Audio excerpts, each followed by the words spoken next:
12 जून 2025 भारत की सबसे सुरक्षित मानी जाने वाली उड़ानों में से एक एयर इंडिया की फ्लाइट AI 171 ने अहमदाबाद से लंदन के लिए उड़ान भरी। सिर्फ 30 सेकंड बाद वो प्लेन जमीन से टकराया और कुछ ही मिनटों में आग की लपटों में तब्दील हो गया। 241 लोग मारे गए। इनमें 13 बच्चे थे, खेलने कूदने के उम्र के मासूम। सिर्फ एक व्यक्ति बचा, नाम विश्वास कुमार रमेश। और बस जैसे हमेशा होता है, लोगों ने कहना शुरू किया, भगवान की कृपा थी जो वो बच गया। अब जरा रुकिए, सवाल उठाइए, अगर भगवान ने उसे बचाया तो क्या 240 को मारने का आदेश भी उसी का था?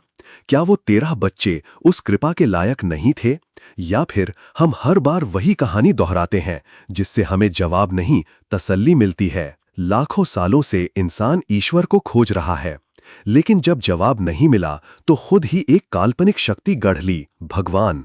जब डर लगा, भगवान बना लिया। जब नुकसान हुआ, भगवान को जिम्मेदार बना दिया। और जब कुछ अच्छा हुआ, भगवान को धन्यवाद दिया। पर तर्क कहता है, क्या वाकई कोई है जो ऊपर से देख रहा है, या ये बस हमारी कल्पना है? अब सोचिए, अगर कोई पिता अपने बच्चों को आग में जलता हुआ देखे और उन्हें न बचाए, तो क्या आप उसे दयालु कहेंगे? फिर आप भगवान को कैसे दयालु मानते हैं, जो हर दिन सैकड़ों मासूमों की मौतें होते देखता है?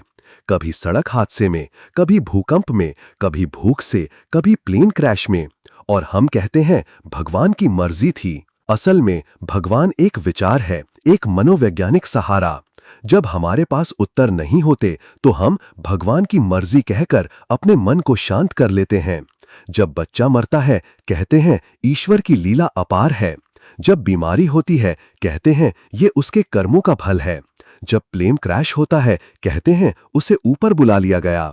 पर कोई ये नहीं पूछता, अगर ऊपर कोई है तो इतनी पीड़ा क्यों? एयर इंडिया हादसे में प्लेन में तकनीकी गड़बड़ी पहले से रिपोर्ट की गई थी, लेकिन उसने उड़ान भरी।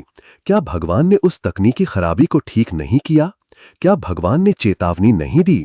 या फिर ये इंसानी लापरवाही थी और हम दोष भगवान को दे रहे हैं? अब एक और तर्क पर बात करते हैं। लोग कहते हैं जो होता है अच्छे के लिए होता है। तो क्या उन बच्चों की मौत, उनकी माताओं के रोने की चीखें, वो राख में बदले शरीर, सब अच्छा था? नहीं, ये सब केवल दुखद, भयावह और रोकने योग्य था।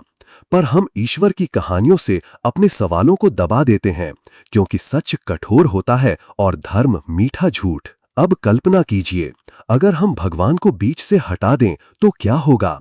हमें अपनी जिम्मेदारी खुद लेनी होगी। हमें विज्ञान पर भरोसा करना होगा, प्रणाली सुधारनी होगी, टेक्नोलॉजी में निवेश करना होगा, मानवता को आगे रखना होगा।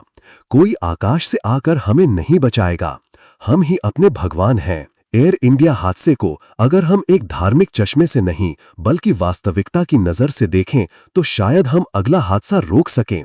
पर अफसोस, हम मोमबत्तियां जलाते हैं और फिर वही पुराने मंदिरों में जाकर हाथ जोड़ देते हैं, जैसे भगवान को सब पता है, फिर भी कुछ नहीं करता। कहानी बदलनी होगी।